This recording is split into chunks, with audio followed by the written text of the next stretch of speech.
That was awkward. Like burp as soon as we go live. Oh, we're live. Okay. Well, I just yawned, so.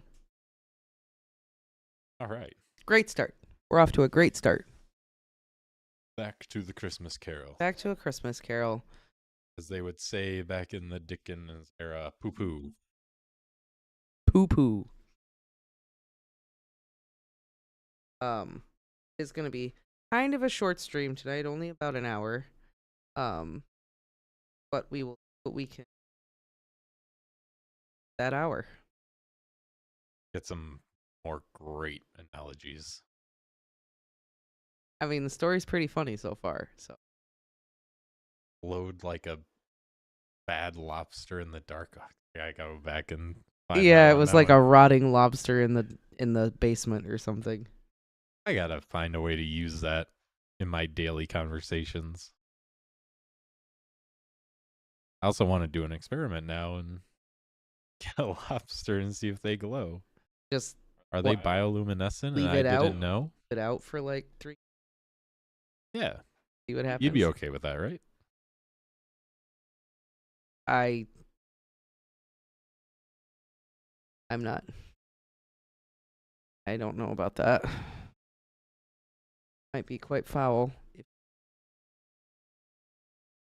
Don't mind me while I scroll to find our place where we left off.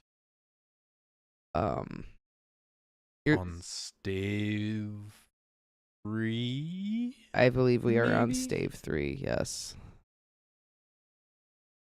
Apparently, there is a Netflix version of A Christmas Carol that came out last year. Oh, really? It's a musical. And They're supposedly... all musicals. Yeah, but supposedly in this one... It's animated. But supposedly in this one, Scrooge is hot. Ooh, He's a silver fox. sounds right up your alley. Yeah, it does. Does indeed. Hey, Galaxy. I looked him up. Evening's going well. He gives me Count Olaf vibes a little bit. His character design. Is he played by Neil Patrick Harris? No. Is it even worth it? Luke Evans plays him. I don't know who that is.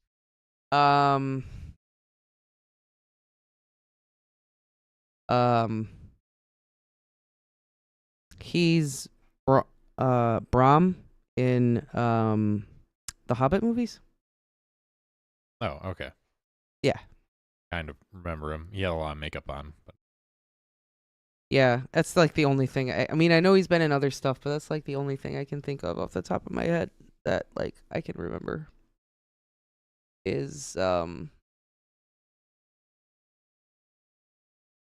Hobbit movies. well, I don't know. I Then- feel like him and Orlando Bloom look exactly the same, so they're like interchangeable in a way. like Natalie Portman and Keira Knightley. Yeah. Oh my God, people were suggesting Keira Knightley for Bellatrix Lestrange. I think Natalie Portman would be a better choice. Oh, I don't No, know. I could honestly see it. Then they were like, have Natalie Portman play Andromeda and have Keira Knightley play Bellatrix because they're or Narcissa, either way, because they look. I feel like maybe we should have a live stream where we discuss that, because right now I think we should just kind of hop in, Yeah. because we Okay. only have an hour, so we can. That's get fair. as We can just much get done. started. Much as I love the random talks. The random tangents. All right. Here we go, everybody.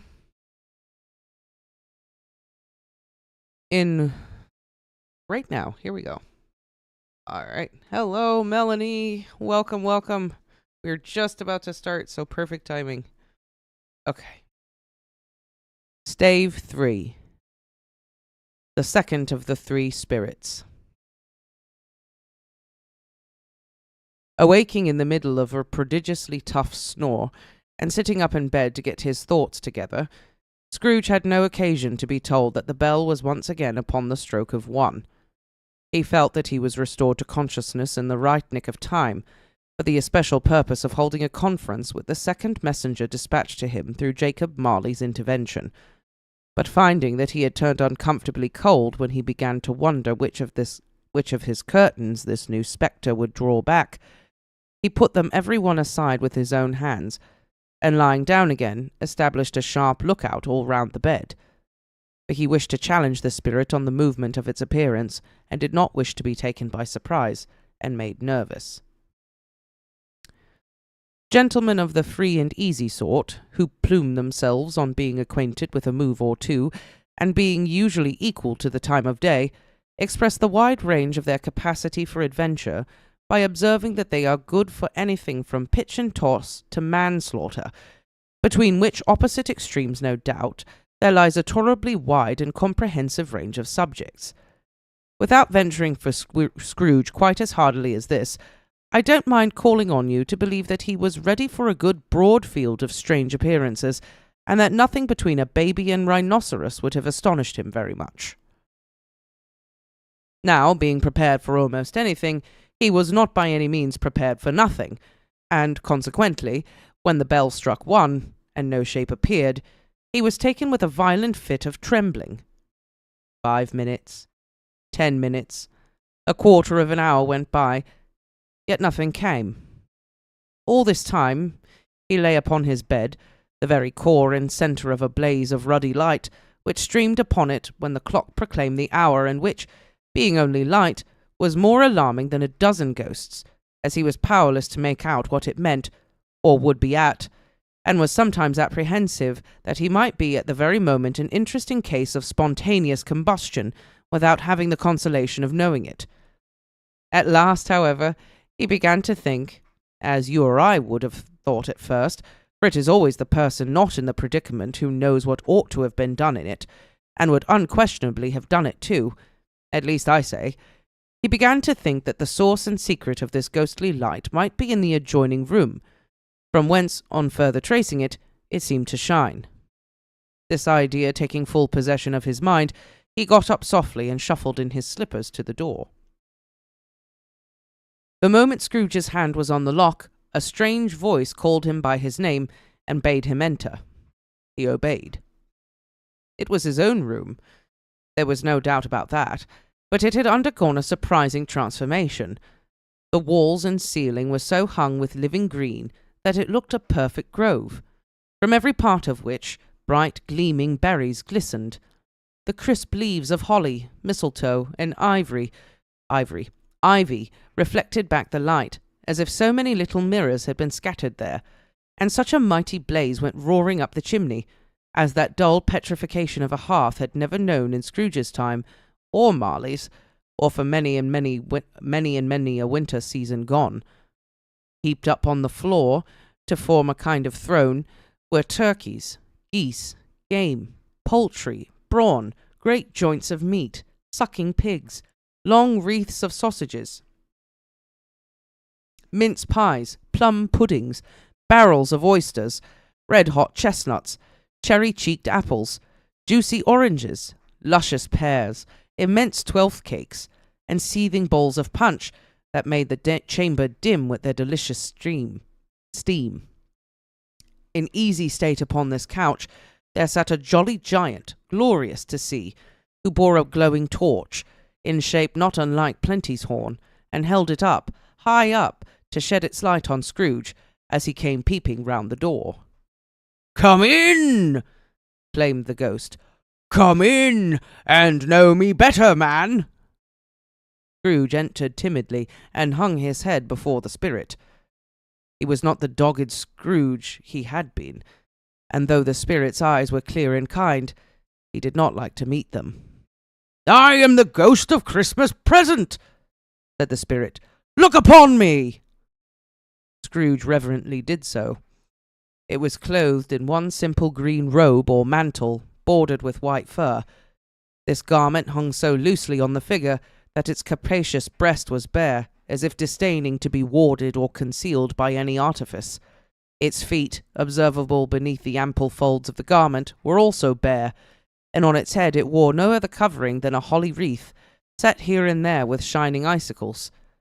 Its dark brown curls were long and free as its genial face, its sparkling eye, its open hand, its cheery voice, its unconstrained demeanour, and its joyful air.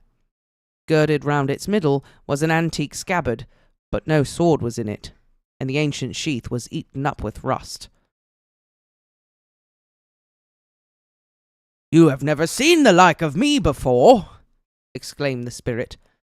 "Never," Scrooge made to answer to it.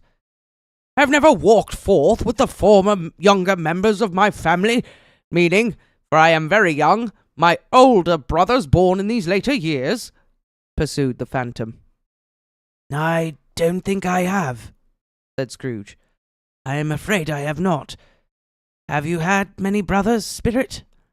"More than 1,800," said the ghost. "A tremendous family to provide for," muttered Scrooge. The ghost of Christmas Present rose. "Spirit," said Scrooge submissively, "conduct me where you will. I went forth last night on compulsion, and I learnt a lesson which is working now. Tonight, if you have aught to teach me, let me profit by it." "Touch my robe!" Scrooge did as he was told, and held it fast. Holly, mistletoe, red berries, ivy, turkeys, geese, game, poultry, brawn, meat, pigs, sausages, oysters, pies, puddings, fruit, and punch all vanished instantly. So did the room, the fire, the ruddy glow, the hour of night, and they stood in the city streets on Christmas morning where, for the weather was severe, the people made a rough but brisk and not unpleasant kind of music, in scraping the snow from the pavement in front of their dwellings and from the tops of their houses, whence it was mad delight to the boys to see it come plumping down into the road below and splitting into artificial little snowstorms. The house fronts looked black enough, and the windows blacker, contrasting with the smooth white sheet of snow upon the roofs and with the dirtier snow upon the ground, which last deposit had been ploughed up in deep furrows by the heavy wheels of carts and waggons, furrows that crossed and recrossed each other hundreds of times, where the great streets branched off, and made intricate channels, hard to trace in the thick yellow mud and icy water.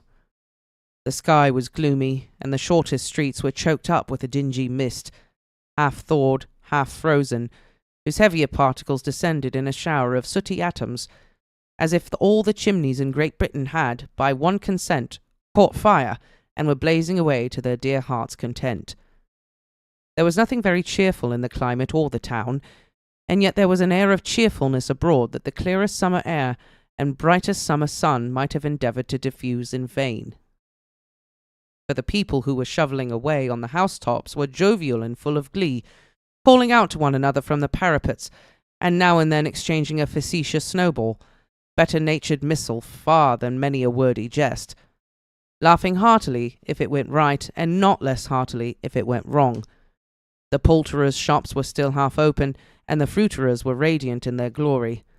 There were great, round, pot-bellied baskets of chestnuts, shaped like the waistcoats of jolly old gentlemen, lolling at the doors, and tumbling out into the street in their apoplectic opulence. There were ruddy, brown-faced, broad-girthed Spanish onions, shining in the fatness of their growth like Spanish friars, and winking from their shelves in wanton slyness at the girls as they went by, and glanced demurely at the hung-up mistletoe. We're personifying onions right now. This is fantastic. There were pears and apples, clustered high in blooming pyramids. There were bunches of grapes made in the shopkeeper's benevolence to dangle from conspicuous hooks that people's mouths might water gratis as they passed. There were piles of filberts, mossy and brown, recalling in their fragrance ancient walks amongst the woods, and pleasant shufflings ankle-deep through withered leaves. There were Norfolk biffins, squat and swarthy, setting off the yellow of the oranges and lemons, and in the great compactness of their juicy persons, urgently entreating and beseeching to be carried home in paper bags and eaten after dinner. There were very gold and silver fish, set forth amongst these choice fruits in a bowl, though members of a dull and stagnant-looking race appeared to know that there was something going on, and to a fish, went gasping around and round in their little world in slow and passionless excitement. The grocers! Oh, the grocers! Nearly closed, with perhaps 2 shutters down or 1, but through those gaps such glimpses!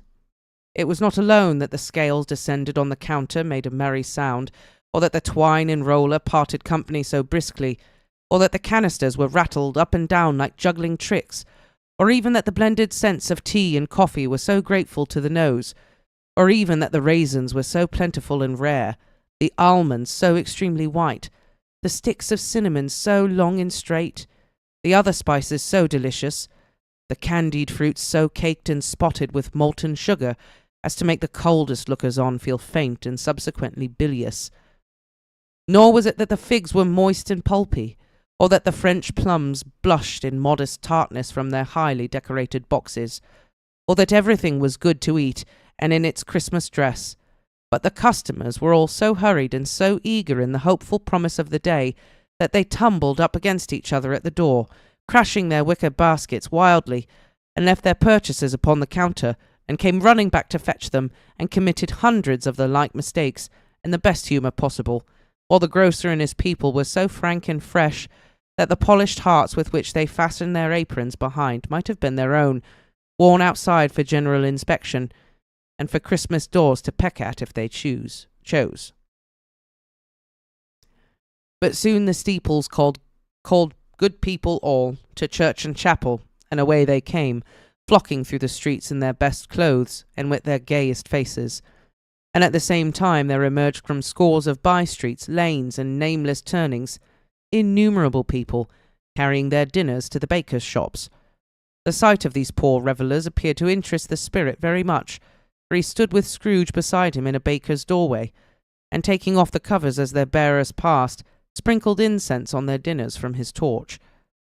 And it was a very uncommon kind of torch, for once or twice when there were angry words between some dinner carriers who had jostled each other, he shed a few drops of water on them from it, and their good humour was restored directly. For they said it was a shame to quarrel upon Christmas Day. And so it was. God love it, so it was. In time the bells ceased and the bakers were shut up, and yet there was a genial shadowing forth of all these dinners and the progress of their cooking in the thawed blotch of wet above each baker's oven, where the pavement smoked as if its stones were cooking too. "Is there a peculiar flavour in what you sprinkle from your torch?" asked Scrooge. "There is. My own." "Would it apply to any kind of dinner on this day?" asked Scrooge. "To any kindly given. To a poor one most." "Why to a poor one most?" asked Scrooge. "Because it needs it most." "Spirit," said Scrooge after a moment's thought, "I wonder you, of all the beings in the many worlds about us, should desire to cramp these people's opportunities of innocent enjoyment." "I?" cried the spirit. "You would deprive them of their means of dining every 7th day, often the only day on which they can be said to dine at all," said Scrooge. "Wouldn't you?" "Aye!" cried the spirit. "Do you seek to close these places on the 7th day?" said Scrooge. "And it comes to the same thing." "I seek," exclaimed the spirit. "Forgive me if I am wrong. It has been done in your name, or at least in that of your family," said Scrooge. "There are some upon this earth of yours," returned the spirit, "who lay claim to know us, and who do their deeds of passion, pride, ill will, hatred, envy, bigotry, and selfishness in our name, who are as strange to us and all our kith and kin as if they had never lived. Remember that, and charge their doings on themselves, not us."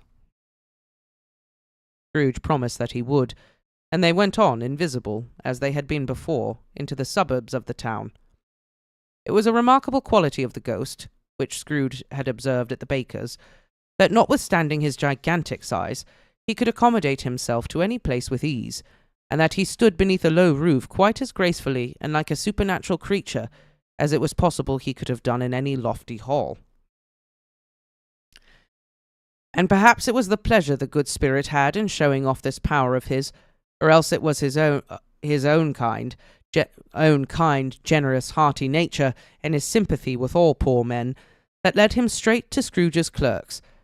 For there he went, and took Scrooge with him, holding to his robe, and on the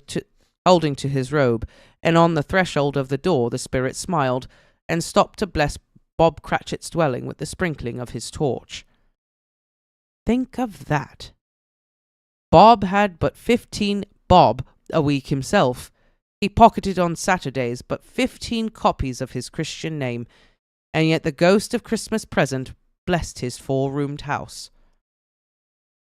Then up rose Mrs. Cratchit, Cratchit's wife, dressed out but poorly in a twice-turned gown, but brave in ribbons, which are cheap and make a goodly show for 6pence, and she laid the cloth, assisted by Belinda Cratchit, second of her daughters, also brave in ribbons, while Master Peter Cratchit plunged a fork into the saucepan of potatoes, and getting the corners of his monstrous shirt-collar, Bob's private property, conferred upon his son and heir in honour of the day, into his mouth, rejoiced to find himself so gallantly attired, and yearned to show his linen in the fashionable parks. And now 2 smaller Cratchits, boy and girl, came tearing in, screaming that outside the baker's they had smelt the goose, and known it for their own, and basking in luxurious thoughts of sage and onion, these young Cratchits danced around the table, and exalted Master Peter Cratchit to the skies, while he, not proud, although his collars nearly choked him, blew the fire until the slow potatoes, bubbling up, knocked loudly at the saucepan lid to be let out and peeled. "What has ever got your precious father, then?" asked Mrs. Cratchit. "And your brother, Tiny Tim? And Martha weren't as late last Christmas Day by half an hour?" "Here's Martha, mother," said a girl, appearing as she spoke. "Here's Martha, mother," cried the 2 young Cratchits. "Hurrah! That's such a goose, Martha!" "Why, bless your heart alive, my dear, how late you are!" said Mrs. Cratchit, kissing her a dozen times, and taking off her shawl and bonnet for her with officious zeal. "We'd a deal of work to finish up last night," replied the girl, "and had to clear away this morning, mother." "Well, never mind, so as long as you come," said Mrs. Cratchit. "Sit you down before the fire, my dear, and have a warm. Lord bless you." "No, no, there's father coming," cried the 2 young Cratchits, who were everywhere at once. "Hide, Martha, hide!" So Martha hid herself, and in came little Bob, the father, with at least 3 feet of comforter exclusive of the fringe, hanging down before him, and his threadbare clothes darned up and brushed to look seasonable, and Tiny Tim upon his shoulder. Alas for Tiny Tim! He bore a little crutch, and had his limbs supported by an iron frame. "Why, where's our Martha?" cried Bob Cratchit, looking round. "Not coming," said Mrs. Cratchit. "Not coming," said Bob, with a sudden declination in his high spirits, for he had been Tim's blood horse all the way from church, and had come home rampant. "Not coming upon Christmas Day?" Martha didn't like to see him disappointed, if it were only in joke, so she came out prematurely from behind the closet door, and ran into his arms, while the 2 young Cratchits hustled Tiny Tim, and bore him off to the wash-house, that he might hear the pudding singing in the copper. "And how did little Tim behave?" asked Mrs. Cratchit, when she had rallied Bob on his credulity, and Bob had hugged his daughter to his heart's content. "As good as gold," said Bob, "and better. Somehow he gets thoughtful, sitting by himself so much, and thinks the strangest things you ever heard. He told me, coming home, that he hoped the people saw him in the church because he was a cripple, and it might be pleasant to them to remember upon Christmas Day who made lame beggars walk and blind men see." Bob's voice was tremulous when he told them this, and trembled more when he said that Tiny Tim was growing strong and hearty. His active little crutch was hard upon the floor, and back came Tiny Tim before another word was spoken, escorted by his brother and sister to his stool before the fire, and while Bob, turning up his cuffs, as if, poor fellow, they were capable of being made more shabby, compounded some hot mixture in a jug with gin and lemons, and stirred it round and round, and put it on the hob to simmer. Master Peter and the two ubiquitous young Cratchits went to fetch the goose, with which they soon returned in high procession. Such a bustle ensued that you might have thought a goose the rarest of all birds, a feathered phenomenon to which a black swan was a matter of course, and in truth it was something very like it in that house. Mrs. Cratchit made the gravy, ready beforehand in a little saucepan, hissing hot. Master Peter mashed the potatoes with incredible vigour. Miss Belinda sweetened up the apple sauce. Martha dusted the hot plates. Bob took Tiny Tim beside him in a tiny corner at the table. The two young Cratchits set chairs for everybody, not forgetting themselves, and mounting guard upon their posts, crammed spoons into their mouths, lest they should shriek for goose before their turn came to be helped. At last the dishes were set on, and grace was said. It was succeeded by a breathless pause as Mrs. Cratchit, looking slowly all along the carving knife, prepared to plunge it into the breast. But when she did, and when the long-expected gush of stuffing issued forth, one murmur of delight rose all around the board, and even Tiny Tim, excited by the two young Cratchits, beat on the table with the handle of his knife, and feebly cried, "Hurrah!" There never was such a goose. Bob said he didn't believe there ever was such a goose cooked. Its tenderness and flavour, size and cheapness, were the themes of universal admiration. Eked out by apple sauce and mashed potatoes, it was a sufficient dinner for the whole family. Indeed, as Mrs. Cratchit said with great delight, surveying one small atom of a bone upon the dish, they hadn't ate it all at last. Yet everyone had had enough, and the youngest Cratchits in particular were steeped in sage and onion to the eyebrows. But now, the plates being changed by Miss Belinda, Mrs. Cratchit left the room alone, too nervous to bear witness, to take the pudding up and bring it in. Suppose it should not be done enough? Suppose it should break in turning out? Suppose somebody should have got all over the wall of the backyard and stolen it, while they were merry with the goose? A supposition at which the two young Cratchits became livid. All sorts of horrors were supposed. Hallo! A great deal of steam. The pudding was out of the copper. A smell like a washing day. That was the cloth. A smell like an eating house and a pastry cook's next door to each other, with a laundress's next door to that. That was the pudding. In half a minute Mrs. Cratchit entered, flushed but smiling proudly, with the pudding, like a speckled cannon-ball, so hard and firm, blazing in half a quartern of ignited brandy, and bedight with Christmas holly stuck on the top. "Oh, a wonderful pudding," Bob Cratchit said, and calmly too, that he regarded it as the greatest success achieved by Mrs. Cratchit since their marriage. Mrs. Cratchit said that now the weight was off her mind, she would confess she had her doubts about the quantity of flour. Everybody had something to say about it, but nobody said or thought it was at all a small pudding for a large family. It would have been flat heresy to do so. Any Cratchit would have blushed to hint at such a thing. At last the dinner was all done, the cloth was cleared, the hearth swept, and the fire made up. The compound in the jug being tested and considered perfect, apples and oranges were put upon the table, and a shovelful of chestnuts on the fire. Then all the Cratchit family drew round the hearth, in what Bob Cratchit called a circle, meaning half a one, and at Bob Cratchit's elbow stood the family display of glass, 2 tumblers and a custard cup without a handle. These held the hot stuff from the jug, however, as well as golden goblets would have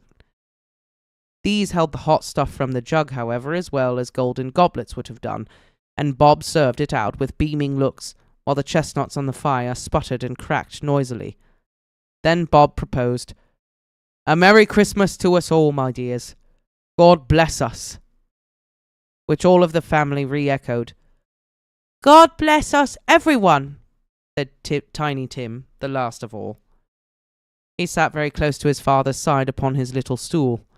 Bob held his withered little hand in his, as if he loved the child, and wished to keep him by his side, and dreaded that he might be taken from him. "Spirit," said Scrooge with an interest he had never felt before, "tell me if Tiny Tim will live." "I see a vacant seat," replied the ghost, "in that poor chimney corner, and a crutch without an owner, carefully preserved. If these shadows remain unaltered by the future, the child will die."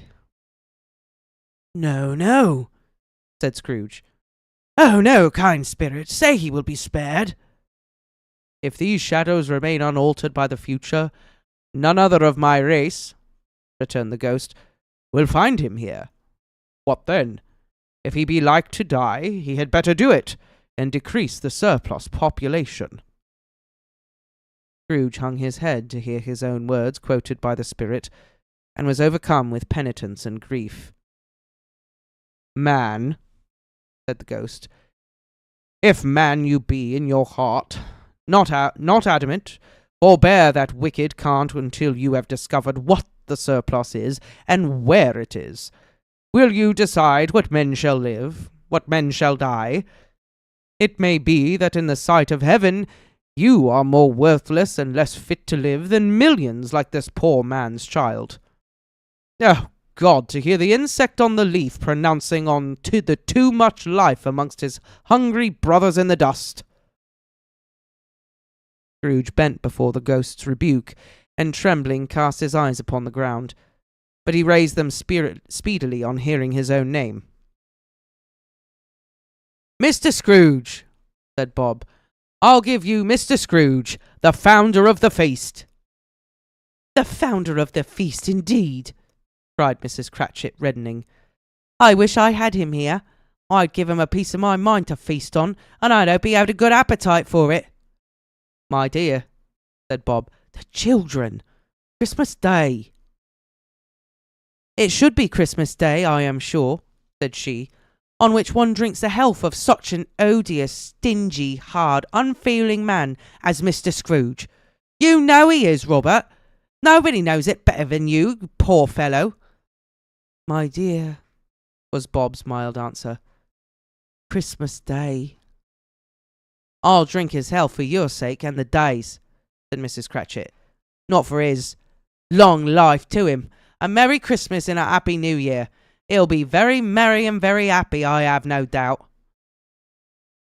The children drank the toast after her. It was the first of their proceedings which had no heartiness.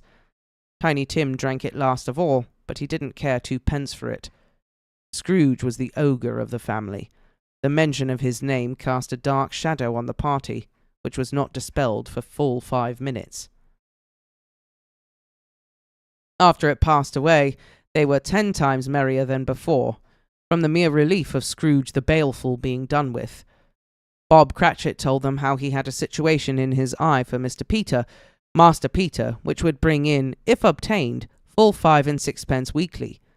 The 2 young Cratchits laughed tremendously at the idea of Peter's being a man of business, and Peter himself looked thoughtfully at the fire from being between his collars, as if he were deliberating what particular investments he should favour when he came into the receipt of that bewildering income.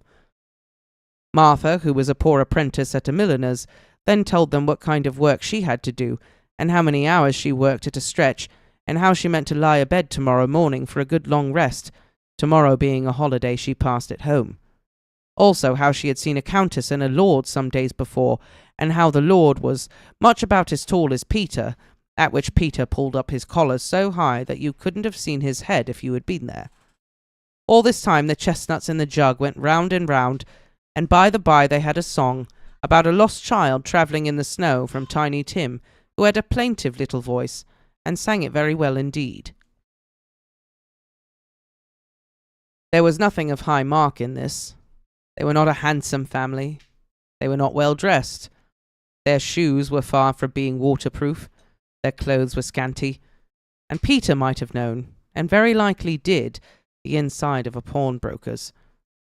But they were happy, grateful, pleased with one another, and contented with the time.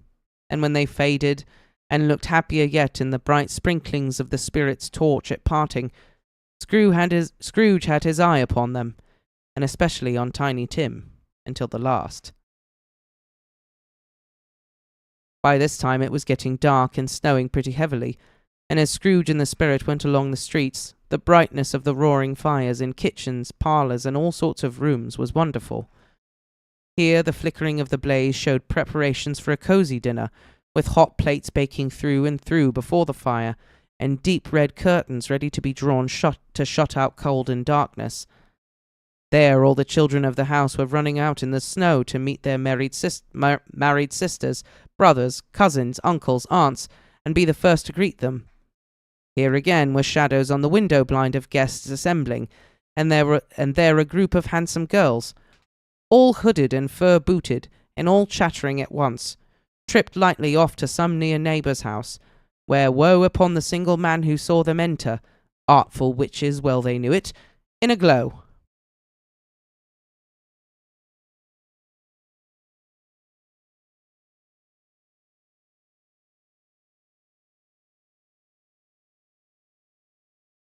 But if you had judged from the numbers of people on their way to friendly gatherings, you might have thought that no one was at home to give them welcome when they got there.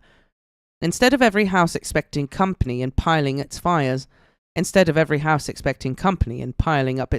half-chimney high. Blessings on it, how the ghost exulted, how it bared its breadth of breast, and opened its capacious palm, and floated on, outpouring with a generous hand its bright and harmless mirth on everything within its reach. The very lamplighter who ran on before, dotting the dusky street with specks of light, and who was dressed to spend the evening somewhere, laughed out loudly as the spirit passed, though little kenned the lamplighter that he had any company but Christmas. And now, without a word of warning from the ghost, they stood upon a bleak and desert moor, where monstrous masses of rude stone were cast about, as though it were the burial place of giants, and water spread itself wheresoever it listed, or would have done so, but for the frost that held its prisoner, and nothing grew but moss and furze and coarse rank grass. Down in the west the setting sun had left a streak of fiery red, which glared upon the desolation for an instant, like a sullen eye, and frowning lower yet, was lost in the thick gloom of darkest night. "What place is this?" asked Scrooge. "A place where miners live, who labour in the bowels of the earth," returned the spirit. "But they know me. See?" A light shone from the shadow of a hut, and swiftly they advanced towards it. Passing through the wall of mud and stone, they found a cheerful company assembled round a glowing fire. An old man and woman, with their children and their children's children, and another generation beyond that, all decked out gaily in their holiday attire. The old man, in a voice that seldom rose above the howling of the wind upon the barren waste, was singing them a Christmas song. It had been a very old song when he was a boy, and from time to time they all joined in the chorus. So surely as they raised their voices, the old man got quite blithe and loud, and so surely as they stopped, his vigour sank again. The spirit did not tarry here, but bade Scrooge hold his robe, and passing on above the moor, sped whither? Not to sea. To sea. To Scrooge's horror, looking back, he saw the last of the land, a frightful range of rocks behind them, and his ears were deafened by the thundering of water, as it rolled and roared and raged among the dreadful caverns it had worn, and fiercely tried to undermine the earth. Built upon a dismal reef of sunken rocks, some league or so from shore, on which the waters chafed and dashed the wild year through, there stood a solitary lighthouse. Great heaps of seaweed clung to its base, and storm birds, born of the wind one might suppose, as seaweed of the water, rose and fell about it like the waves they skimmed. But even here, 2 men who watched the light had made a fire, that through the loophole in the thick stone wall shed out a ray of brightness on the awful sea. Joining their horny hands over the rough table at which they sat, they wished each other Merry Christmas in their can of grog, and one of them, the elder too, with his face all damaged and scarred with hard weather, as the figure of an old ship might be, struck up a sturdy song that was like a gale in itself. Again the ghost sped on, above the black and heaving sea, on and on, until, being far away, as he told Scrooge, from any shore, they lighted on a ship. They stood beside the helmsman at the wheel, the lookout in the bow, the officers who had the watch, dark ghostly figures in their several stations, but every man among them hummed a Christmas tune, or had a Christmas thought, or spoke below his breath to his companion of some bygone Christmas day, with homeward hopes belonging to it.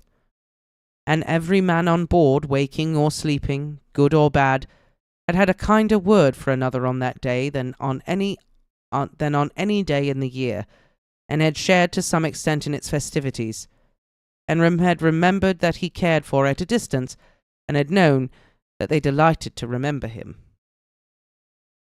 It was a great surprise to Scrooge, while listening to the moaning of the wind, and thinking what a solemn thing it was to move on through the lonely darkness over an unknown abyss, whose depths were secrets as profound as death. It was a great surprise to Scrooge, while thus engaged, to hear a hearty laugh. It was a much greater surprise to Scrooge to recognise it as his own nephew's, and to find himself in a bright, dry, gleaming room, with the spirit standing smiling by his side, and looking at that same nephew with approving affability. "Ha ha!" laughed Scrooge's nephew. "Ha ha ha ha!" If you should happen, by any unlikely chance, to know a man more blessed in a laugh than Scrooge's nephew, all I can say is, I should like to know him too. Introduce him to me, and I'll cultivate his acquaintance. It is a fair, even-handed, noble adjustment of things, that while there is infection in disease and sorrow, there is nothing in the world so irresistibly contagious as laughter and good humour. When Scrooge's nephew laughed in this way, holding his sides, rolling his head, and twisting his face into the most extravagant contortions, Scrooge's niece, by marriage, laughed as heartily as he, and their assembled friends, being not a bit behindhand, roared out lustily, "Ha ha ha ha ha ha ha! He said that Christmas was a humbug, as I live!" cried Scrooge's nephew. "He believed it too!" "More shame for him, Fred," said Scrooge's niece indignantly. Bless those women. They never do anything by halves. They are always in earnest. She was very pretty, exceedingly pretty, with a dimpled, surprised-looking, capital face, a ripe little mouth that seemed made to be kissed, as no doubt it was, all kinds of good little dots about her chin that melted into one another when she laughed, and the sunniest pair of eyes you ever saw in any little creature's head. Altogether she was what you would have called provoking, you know, but satisfactory too. Oh, perfectly satisfactory. "He's a comical old fellow." "He's a comical old fellow," said Scrooge's nephew. "That's the truth, and not so pleasant as he might be. However, his offences carry their own punishment, and I have nothing to say against him." "I am sure he is very rich, Fred," hinted Scrooge's niece. "At least that's what you always tell me so." "What of that, my dear?" said Scrooge's nephew. "His wealth is of no use to him. He don't do any good with it. He don't make himself comfortable with it. He hasn't had the satisfaction of thinking he's never going to benefit us with it." "I've no patience with him," observed Scrooge's niece. Scrooge's niece's sisters and all the other ladies expressed the same opinion. "Oh, I have," said Scrooge's nephew. "I'm sorry for him. I couldn't be angry with him if I tried. Who suffers by his ill whims? Himself, always. Here he takes it into his head to dislike us, and he won't come and dine with us. What's the consequence? He don't lose much of a dinner." "Indeed, I think he loses a very good dinner," interrupted Scrooge's niece. Everybody else said the same, and they must be allowed to have been competent judges, because they had just had dinner, and with the dessert upon the table, were clustered round the fire by lamplight.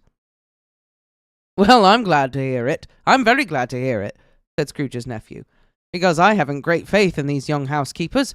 What do you say, Topper?" Topper had clearly got his eye upon one of Scrooge's niece's sisters, for he answered that a bachelor was a wretched outcast who had no right to express an opinion on the subject. Whereat Scrooge's niece's sister, the plump one with the lace tucker, not the one with the roses, blushed. "Do go on, Fred," said Scrooge's niece, clapping her hands. "He never finishes what he begins to say. He's such a ridiculous fellow." Scrooge's nephew revelled in another laugh, and it was impossible to keep the infection off, though the plump sister tried hard to do it with aromatic vinegar. His example was unanimously followed. "I was only going to say," said Scrooge's nephew, "that the consequence of his taking a dislike to us and not making merry with us is, as I think, that he loses some pleasant moments, which could do him no harm. I'm sure he loses pleasanter companions than he can find in his own thoughts, either in his mouldy old office or his dusty chambers. I mean to give him the same chance every year, whether he likes it or not, for I pity him. He may rail at Christmas till he dies, but he can't help thinking better of it. I defy him. If he finds me going there in good temper, year after year, and saying, 'Uncle Scrooge, how are you?' if it only puts him in the vein to leave his poor clerk £50, that's something. And I think I shook him yesterday." It was their turn to laugh now at the notion of shaking Scrooge, but being thoroughly good-natured, and not caring what they laughed at, so long as they laughed at any rate, he encouraged them in their merriment, and passed the bottle joyously. After tea they had some music, for they were a musical family, and knew what they were about when they sung a glee or catch, I can assure you, especially Topper, who could growl away in the bass like a good one, and never swell the large veins in his forehead, or get red in the face over it. Scrooge's niece played well upon the harp, and played among other tunes a simple little air, a mere nothing, you might learn to whistle it in 2 minutes, which had been familiar to the child who fetched Scrooge from the boarding school, as he had been reminded by the ghost of Christmas past. When this strain of music sounded, all the things that ghost had shown him came upon his mind. He softened more and more, and thought that if he could have listened to it often, years ago, he might have cultivated the kindness of life for his own happiness with his own hands, without resorting to the sexton's spade that buried Jacob Marley. But they didn't devote the whole evening to music.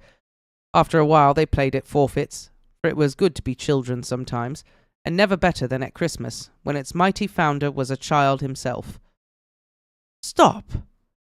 There was first a game at Blind Man's Buff. Of course there was.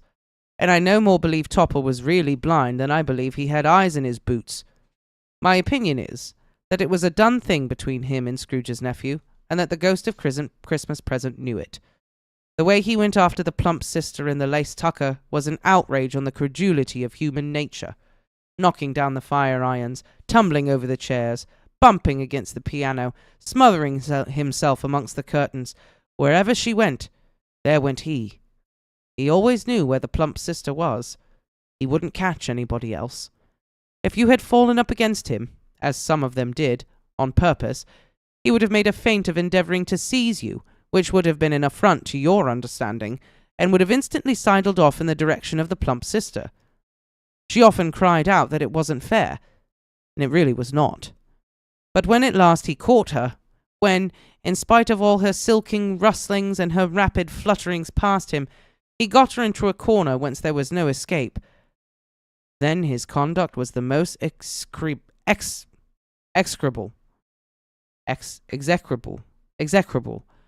For his pretending not to know her, his pretending that it was necessary to touch her headdress, and further to assure himself of her identity by passing a certain ring upon her finger, and a certain chain about her neck, was vile, monstrous. No doubt she told him her opinion of it, when another blind man being in office, they were so very confidential together, behind the curtains. Scrooge's niece was not one of the blind man's buff party, but was made comfortable with a large chair and a footstool in a snug corner, where the ghost and Scrooge were close behind her. But she joined in the forfeits and loved her love to admiration with all the letters of the alphabet. Likewise, at the game of how, when, and where, she was very great, and to the secret joy of Scrooge's nephews, beat her sisters hollow, though they were sharp girls too, as Topper could have told you. There might have been 20 people there, young and old, but they all played, and so did Scrooge, for wholly forgetting in the interest he had in what was going on, that his voice made no sound in their ears. He sometimes came out with his guess quite loud, and very often guessed quite right too, for the sharpest needle, best Whitechapel, warranted not to cut in the eye, was not sharper than Scrooge, blunt as he took it in his head to be. The ghost was greatly pleased to find him in this mood, and looked upon him with such favour, that he begged like a boy to be allowed to stay until the guest departed. But this the spirit said could not be done. "Here is a new game," said Scrooge. "1 half-hour, spirit. Only one." It was a game called Yes and No, where Scrooge's nephew had to think of something, and the rest must find out what, he only answering to their questions yes or no, as the case was. The brisk fire of questioning to which he was exposed elicited from him that he was thinking of an animal, a live animal, rather a disagreeable animal, a savage animal, an animal that growled and grunted sometimes, and talked sometimes, and lived in London, and walked about the streets, and wasn't made a show of, and wasn't led by anybody, and didn't live in a menagerie, and was never killed in a market, and was not a horse or an ass or a cow or a bull or a tiger or a dog or a pig or a cat or a bear. At every fresh question that was put to him, this nephew burst into a fresh roar of laughter, and was so inexpressibly tickled that he was obliged to get up off the sofa and stamp. At last the plump sister, falling into a similar state, cried out, "I have found it out! I know what it is, Fred, I know what it is!" "What is it?" cried Fred. "It's your Uncle Scrooge!" Which it certainly was. Admiration was the universal sentiment, though some objected that the reply to "Is it a bear?" ought to have been yes, inasmuch an answer in the negative was sufficient to have diverted their thoughts from Mr. Scrooge, supposing that they had ever had any tendency that way.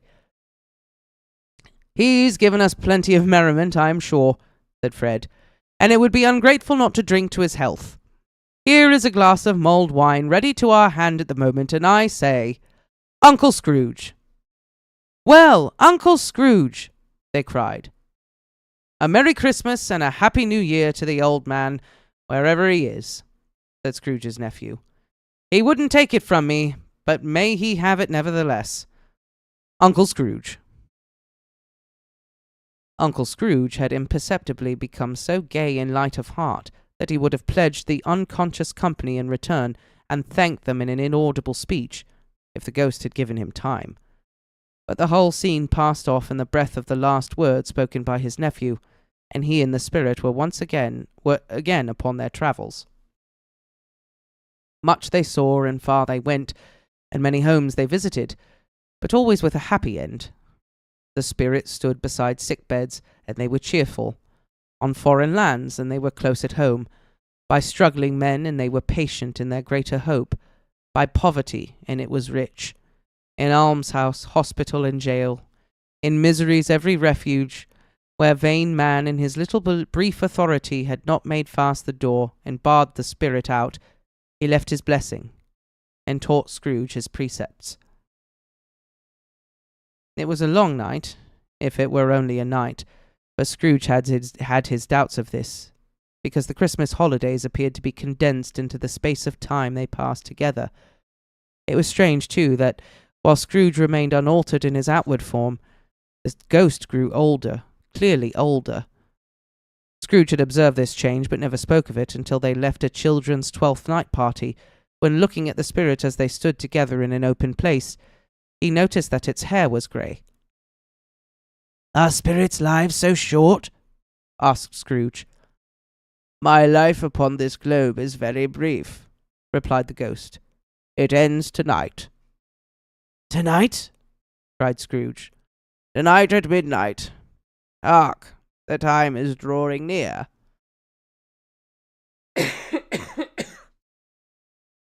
The chimes were ringing the 11:15 at that moment. "Forgive me if I am not justified in what I ask," said Scrooge, looking intently at the spirit's robe. "But I see something strange, and not belonging to yourself, protruding from your skirts. Is it a foot or a claw?" "It might be a claw, for the flesh there is upon it," was the spirit's sorrowful reply. "Look here." From the folding of its robe, it brought out it.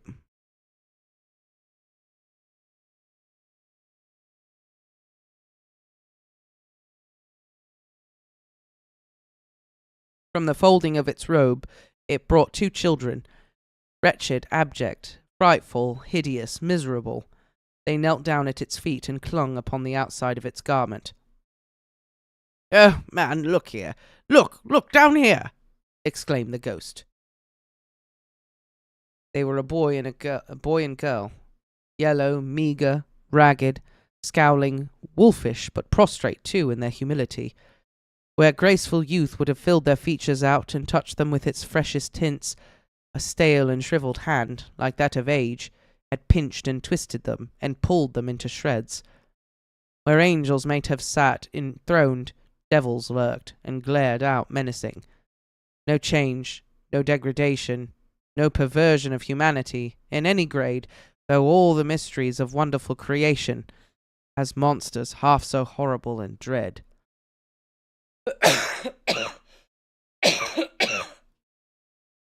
Scrooge stared back, appalled. Having them shown to him in this way, he tried to say they were fine children, but the words choked themselves rather than be parties to a lie of such enormous magnitude.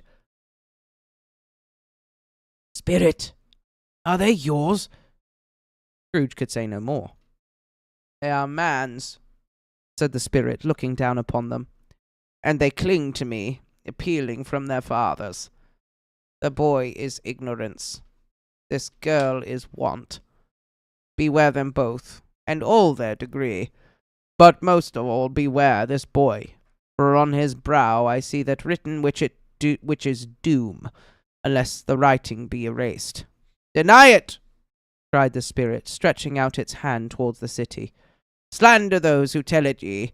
Admit it for your factious purposes, and make it worse, and bide the end." "Have they no refuge or resource?"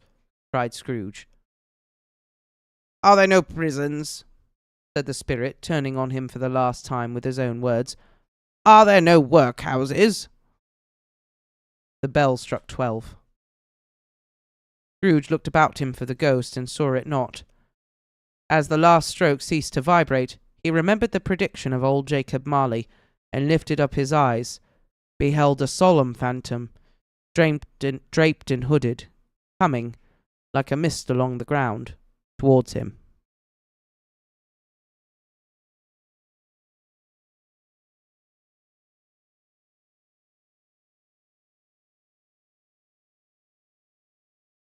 Dang, that was a long save. That actually worked out perfect because it's 10 o'clock. Right? I was reading it and I was like, dang, this is a long one.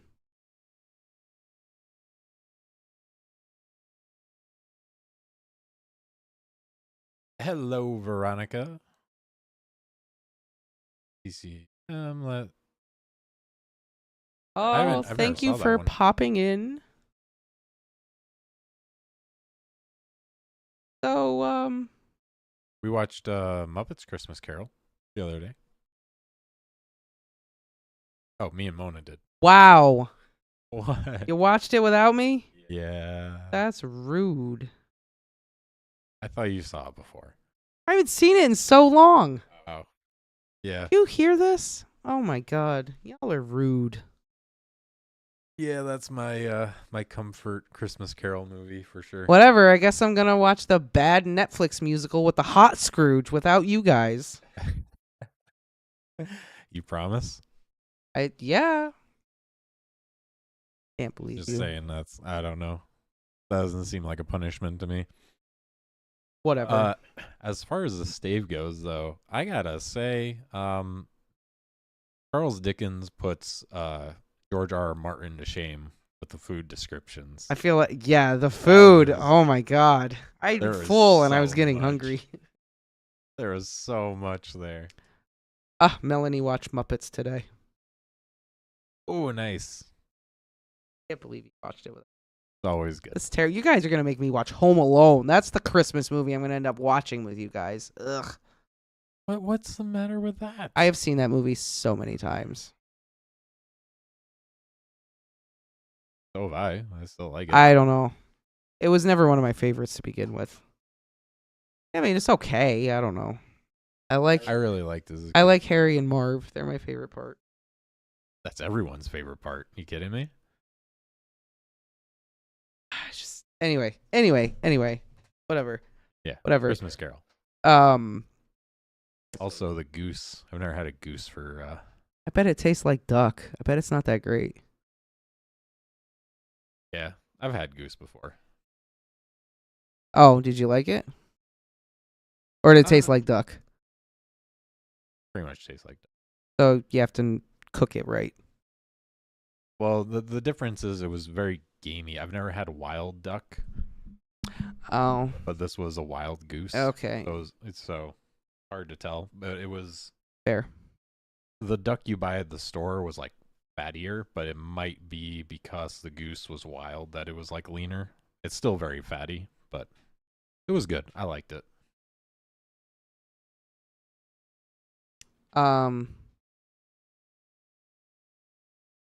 The amount of food, the amount of happiness. Like, this spirit is beating Scrooge over the head with this one. Oh yeah. It's like hammering into him like, dude, look at what you're missing. He literally had a front row seat to the roast of Scrooge. He did. With his nephew. I know. Between the Cratchits and the nephew, it was dump on Scrooge Day. I mean, the nephew had a great point. You know, what's the point of having the money if you're not going to spend it? Or do anything with it. Yeah. At least make a decent fire so you're warm. Come on, man. Flipping the Cratchits, as poor as they are, they have a ton of children. Why do you think they're poor? I Costs mean, a lot to feed all those kids. And then medical bills for Tiny Tim. oh my lord. Probably got denied for all his claims. Too soon. Is it though?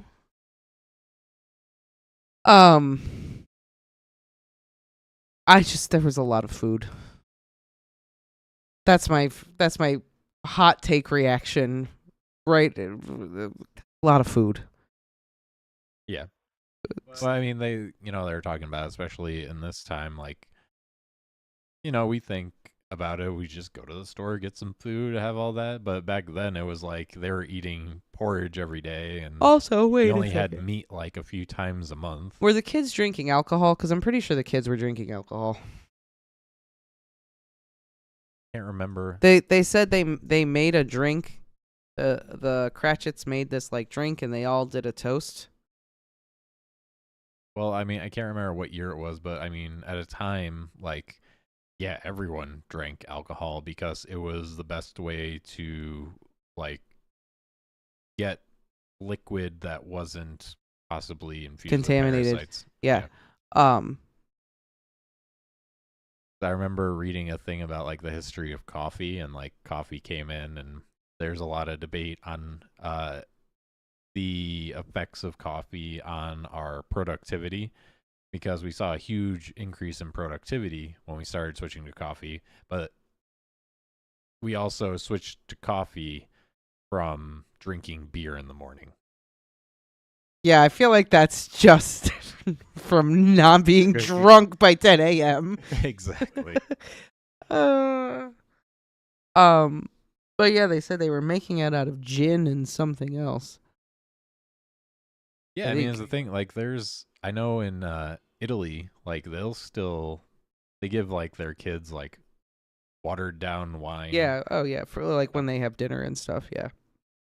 I just want to make sure I read And that it correctly. actually like decreases alcoholism and everything Yeah. because it teaches the kids that it's like a just you have a glass with dinner or whatever. It's like a special thing. It's You don't not forbidden. overconsume. You're not. And then You're not drinking it to binge and get drunk. Then you don't have your written. teenage years where it's like, oh, I'm gonna do this thing I'm not supposed to do. Yeah. Yeah, the United States is weird about that stuff. Also, Scrooge just like having all his words thrown in his face. It was just like, this ghost was sassy.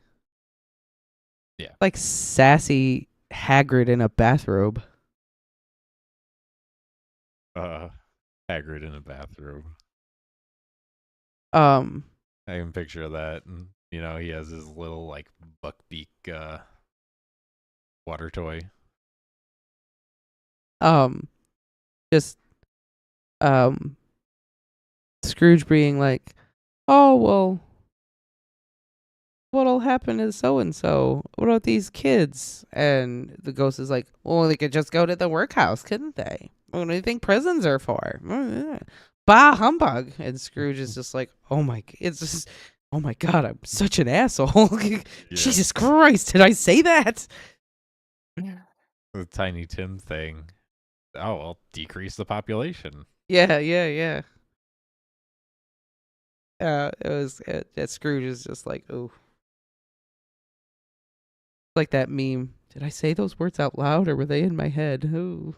Like Scrooge doesn't even listen to himself speak. Think about what he says before he says it. He's just being a miserable.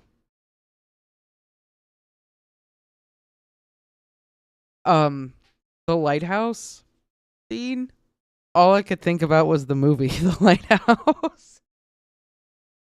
And that instantly was a horrifying scene for me. I never saw that, so I'm safe. It's a great movie. My poor innocent mind. It's a great movie. My God, is it bizarre? I don't even know if bizarre is the word. It's a good movie. I'll take your word for it. It's effed up. I'll take your word for it, and I'm just going to leave it at that. For anyone who has seen The Lighthouse, but I was just like, they get to the lighthouse, and it was two men. One of them was old. One of them was young. They were having happy Christmas time together, and I'm like, Because by the end of the lighthouse, the two dudes they want to get wasted, but there's no more alcohol, so they start drinking turpentine. I guess that'll work. Anyway, it's not related to the story.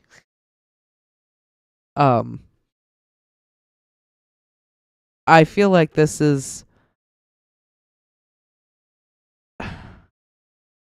I'm also just getting Grinch vibes from this. But this one in particular? Yeah. Yeah, kind of like the Who. Yeah. The whole Whoville thing. Looking at all the Who's, like the roast beast and the Christmas tree without presents or something and roast beast. Without boxes or bags. No, I definitely get that vibe. I don't know why I was just feeling Hagrid and the Grinch when I was reading this. Yeah, I get that vibe. I also get the vibe that Charles Dickens was hungry when he was writing this. I think Charles Dickens was without a goose. Maybe. During the writing of this. I like the comparison to how he writes that, the pudding was made, and nobody would say that the pudding was too small for the entire family, and, that there wasn't nobody would complain. Everyone was just so grateful, and it's just like, the reality is, like, the Cratchits got nothing. Yeah.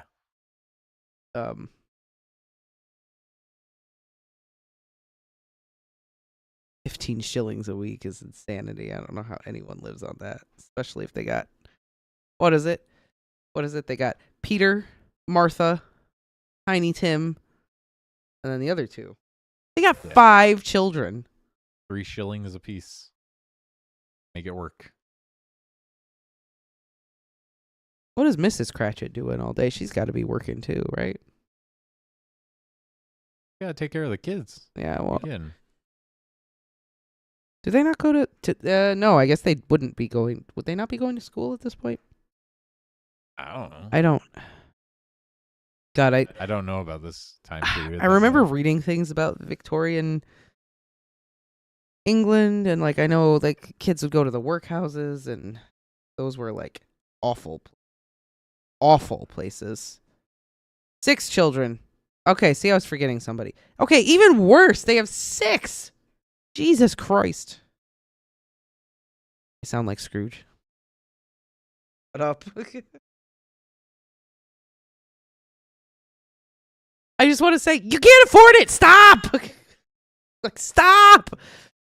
Get off of her.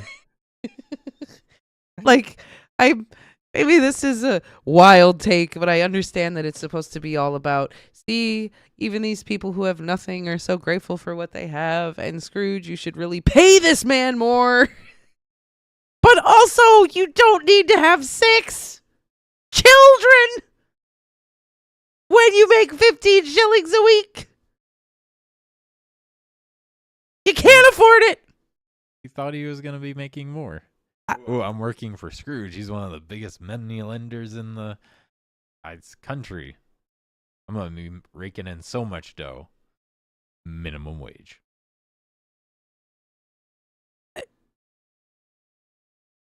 How long has he been working for Scrooge? It's been a hot minute. Yeah. I'm just saying. Like, come on. Go work somewhere else. Or stop. Maybe Scrooge pays well. Maybe like... Does Cratchit have a gambling problem? And he just tells them that Scrooge only pays him 15 shillings a week and Scrooge is actually being thrown under the bus? Maybe. Yes, Education. The more children to survive. Also, more hands to work the farm. They don't own a farm. But these people live in the middle of London where it is dirty, it is crowded. Jack the Ripper is somewhere. I'm just saying that the wallpaper is poisonous. Vacuums kill people. Stop! Again, I guess, oh, well, if the more children we have, the more income we can bring in. But it compounds on itself because then there's more mouths to feed, but then more income. Like, I just stop. Look at you, so financially illiterate. You should go work for Scrooge. We would make so much money together. Oh.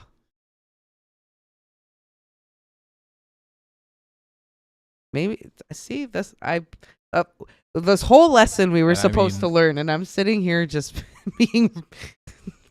You're just like, no, Scrooge was right. Yes. Maybe that's a me problem. I don't know. That's definitely a you problem. Just saying. I get the reality of it, but also in my brain, I'm just like,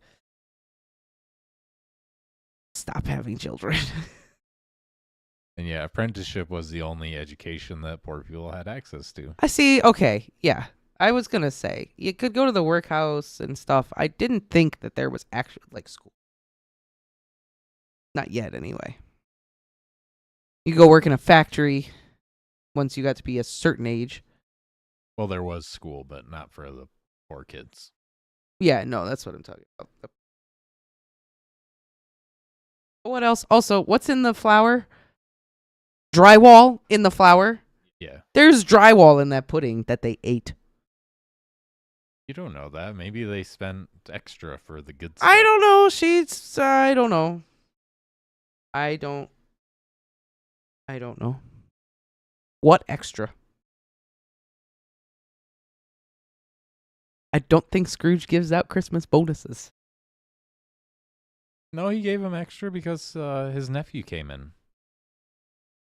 Oh, yeah, he made him. He made Yeah. him give him extra. But then he said he was going to dock him 4 shillings for taking the day off tomorrow.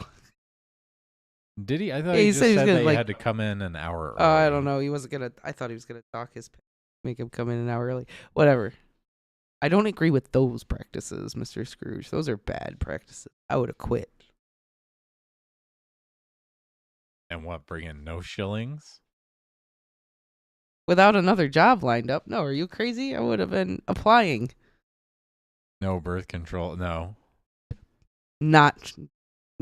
There was birth control. There's been birth control since the time of the ancient Egyptians.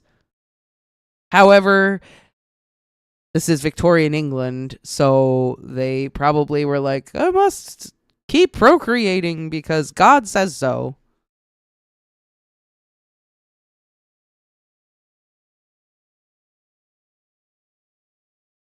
I don't know. And that's all that sex is for, is reproduction, not for enjoyment. While the Cratchits are doing both. I mean, they can't afford to go out or do anything else, so, you know. I gotta make your own fun, I guess. But yeah, good chapter. Yeah, good chapter. I always picture him as like Hagrid now. Hagrid in a bathrobe, you're welcome. Pretty much, yeah. Yeah, it was good. I mean, I enjoyed it. It was good. The themes are very in your face. But it was good. The next one is a bit of a downer, I feel like. Yeah. The Dementor's coming. Yeah, I wonder if he's going to. I mean, I'm sure he does. Fear like that. But I remember, like, speaking of the Muppets one, like, that scene used to creep me out. Oh, as a the kid. Christmas future. Mm-hmm. Even in the Muppets, I was like, ugh, I don't like this. I mean, I think it's supposed to give you the ugh. It did. It worked. It worked. Oh. Yeah, no, it was good. It was good. The scenes of Fred laughing remind me of times when we've live streamed and I've laughed and I've like not been able to control myself. Oh yeah, that happens quite a lot. Yeah, where I just can't get it together. Your laughs were great, by the way. Oh.